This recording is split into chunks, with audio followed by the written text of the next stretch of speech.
पिछले बार डीएलएड का जब काउंसलिंग हुआ था तो डीएलएड के काउंसलिंग में 5000 बच्चे रिजेक्ट हो गए थे। ठीक है, डीएलएड के काउंसलिंग में 5000 बच्चे डायरेक्टली उनको रिजेक्ट कर दिया था।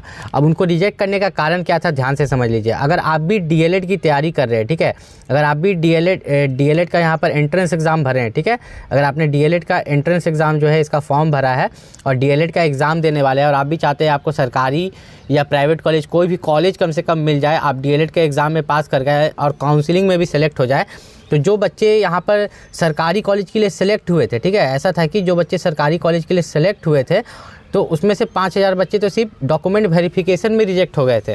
ठीक है, क्योंकि देखिए वैकेंसी जो इस बार भी है 30,000 वैकेंसी है, इस 30,000 में से 5,000 वैकेंसी सरकारी कॉलेज के लिए, ठीक है, और यहाँ पर जो वैकेंसी है प्राइवेट कॉलेज के लिए वो 25,000 वैकेंसी है। ठीक, तो 5,000 वैकेंसी थोड़ी 5,000 बच्चा को बुलाता है, इसके जगह वो डबल बच्चा को बुलाता है, ठीक है, उससे ज़्यादा बच्चा को बुलाता है। लेकिन यहाँ पर अगर बात करें कि अगर आप किसी भी यहाँ पर जब काउंसलिंग के लिए आपको बुलाया जाएगा, आपका डॉक्यूमेंट को वेरीफाई किया जाएगा, आप रिजेक्ट नहीं होना चाहते हैं, तो इस बात को ध्यान से समझिए। सबसे पहली बात कि जब आप एंट्रेंस एग्ज़ाम देते हैं, ठीक है, जब आप एंट्रेंस एग्ज़ाम देते हैं तो एंट्रेंस एग्ज़ाम का फॉर्म भरते समय, ठीक है, जैसे कि अभी लास्ट डेट एक्सटेंड हो गया 5 फरवरी तक, तो आपको 12 का मार्कशीट नहीं है तब भी आप यहाँ पर एंट्रेंस एग्ज़ाम का फॉर्म भर सकते हैं। ठीक है, जब एग्ज़ाम होगा इसका, ठीक है, उसके बाद जब काउंसलिंग होगा तो काउंसलिंग के समय आपके पास मार्कशीट होना चाहिए। जब डीएलएड का काउंसलिंग होगा तो उस समय आपके पास 100% मार्कशीट होना चाहिए। अभी नहीं भी है तो आप फॉर्म भर सकते हैं। अब यहाँ पर सबसे बड़ा दिक्कत क्या आता है, देखिए जितने भी बच्चे बिहार के हैं, ईबीसी कैटेगरी से हैं, जो कि ओबीसी बोलते हैं, एससी कैटेगरी, एसटी कैटेगरी और ईडब्ल्यूएस कैटेगरी, ठीक है, तो ये रिजर्व्ड कैटेगरी आते हैं, इनको आरक्षण मिलता है कट ऑफ में। ठीक है, तो ये जितने भी रिजर्व्ड कैटेगरी के बच्चे हैं तो ये ध्यान से समझ ले कि इनको यहाँ पर कास्ट सर्टिफिकेट देना पड़ता है स्टेट लेवल का। ठीक है, तो यहाँ पर कास्ट सर्टिफिकेट 2 तरह का होता है, एक स्टेट लेवल का, एक यहाँ पर होता है सेंट्रल लेवल का। ठीक है, तो जो स्टेट लेवल का कास्ट सर्टिफिकेट है यहाँ पर लगता है, सेंट्रल वाला नहीं लगता है, क्योंकि ये स्टेट लेवल है, बिहार लेवल पर निकाला गया है। तो स्टेट लेवल का जो कास्ट सर्टिफिकेट है ये आपके पास होना चाहिए काउंसलिंग के समय। अगर नहीं होता है तो आपको यहाँ पर रिजेक्ट कर दिया जाएगा। दूसरा रिजेक्शन का कारण क्या होता है कि आपका जो यहाँ पर मार्क्स है 12 में, ठीक है, तो 50% मार्क्स होना चाहिए तभी आप अप्लाई कर सकते हैं और 5% छूट मिलती है। मतलब कि अगर आप जनरल हैं, ठीक है, तो आपका यहाँ पर 50% होना चाहिए जनरल ओबीसी के लिए, और एससी एसटी के लिए 45% मार्क्स होना चाहिए। ठीक है, किसमें, आपका 12 में। मान लीजिए कि अभी आप भर देते हैं पेयरिंग डाल के, तो अगर इतना मार्क्स नहीं आता है तब भी आप रिजेक्ट हो जाएंगे। अब होता क्या है, सबसे पहले जैसे ही आप यहाँ पर कट ऑफ क्वालिफाई कीजिएगा, तो कट ऑफ का बात आया तो इसके बारे में हम सबसे पहले यहाँ पर बात कर लेते हैं कि यहाँ पर जो हमारा एंट्रेंस एग्ज़ाम होता है, ठीक है, हमारा जो एंट्रेंस एग्ज़ाम होता है तो उसको अगर आप ध्यान से देखेंगे, इसमें जनरल हिंदी से आपसे 25 क्वेश्चन पूछता है, मैथ से 25 क्वेश्चन, साइंस से 20 क्वेश्चन पूछता है, एसएसटी से भी 20 क्वेश्चन, इंग्लिश से भी 20 क्वेश्चन और रीजनिंग से तो मात्र यहाँ पर 10 क्वेश्चन, तो टोटल 120 क्वेश्चन पूछा जा रहा है। तो ये 120 में से अगर आप 90+ लाते हैं, ठीक है, 90+ मार्क्स लाते हैं, ठीक है, तो आपको यहाँ पर मिलता है गवर्नमेंट कॉलेज, जिसको बोलते हैं सरकारी कॉलेज। ठीक है, तो अब यहाँ पर साजिश चलता है। साजिश क्या चलता है ना, कोशिश किया जाता है कि जो गवर्नमेंट कॉलेज, सरकारी कॉलेज आपको मिला है, ठीक है, तो ये उन बच्चों को दे दिया जाए जो पैसा वैसा दे रहा है, ठीक है, जो 1 लाख 1.5 लाख दे रहा है, जिनको गवर्नमेंट कॉलेज में करा दो।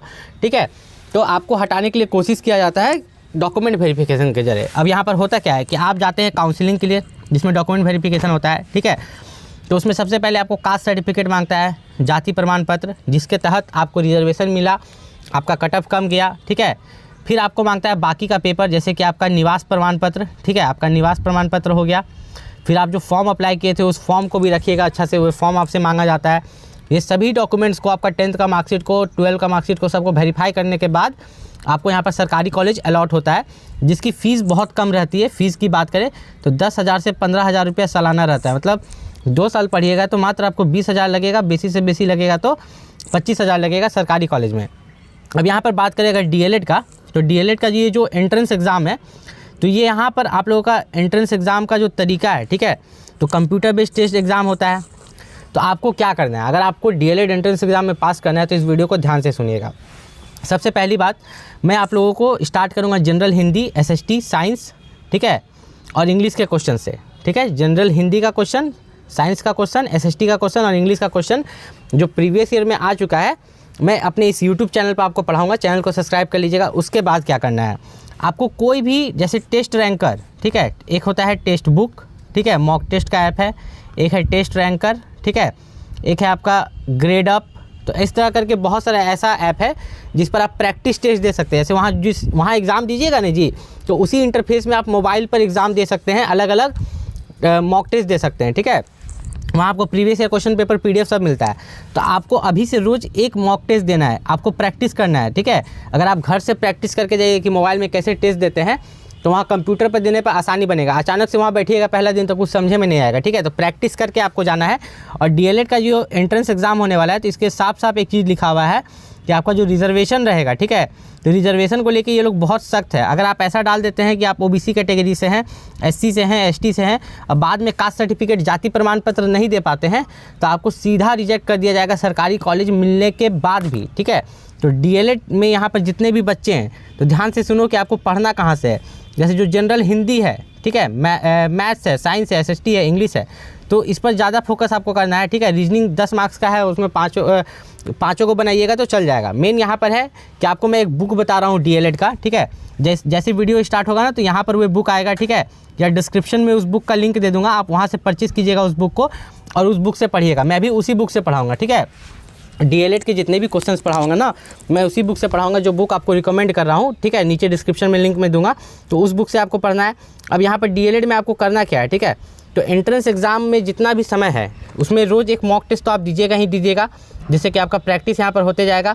अब यहाँ पर मेन यहाँ पर कारण आता है, जो DV के बारे में बात कर रहा था कि वो DV में रिजेक्ट क्यों किया जाता है। देखो, मान लो कि एक बच्चा को आता है 70%, ठीक है, 70 मार्क्स लाया, और आपने लाया कितना, आपने लाया 100 मार्क्स, 120 में से 100 मार्क्स लाया, यहाँ पर आपने 100 मार्क्स लाया, तो आपको मिलना चाहिए सरकारी कॉलेज, ठीक है। लेकिन ये 70% वाला बोला कि हम आपको 1 लाख रुपये एक्स्ट्रा देंगे डोनेशन, हमको सरकारी कॉलेज दे दिए। तो कोशिश करेगा कि आपको डॉक्यूमेंट वेरिफिकेशन में रिजेक्ट करे। या बहुत सारा पता है क्या किया जाता है, जैसे BPSC में गोलमाल हुआ था नॉर्मलाइजेशन में, ठीक है। ये नॉर्मलाइजेशन वर्ड इतना खतरनाक क्यों है, इसमें भी दिया गया है। मैं आपको दिखाऊँ नॉर्मलाइजेशन का वर्ड इसमें। देखिए, हम लोग थोड़ा सा नीचे आएंगे, इसके नीचे, तो यहाँ पर नॉर्मलाइजेशन का एक वर्ड दिया गया है, इसको ध्यान से समझिएगा। ये बहुत ही खतरनाक वर्ड है। इसमें आपका मार्क्स -3 भी हो सकता है, +3 भी हो सकता है, ठीक है। इसी नॉर्मलाइजेशन में आपका मार्क्स 10 मार्क्स बढ़ सकता है फ्री में, और 10 मार्क्स फ्री में घट भी सकता है। अब ये कैसे होता है, ध्यान से समझिए।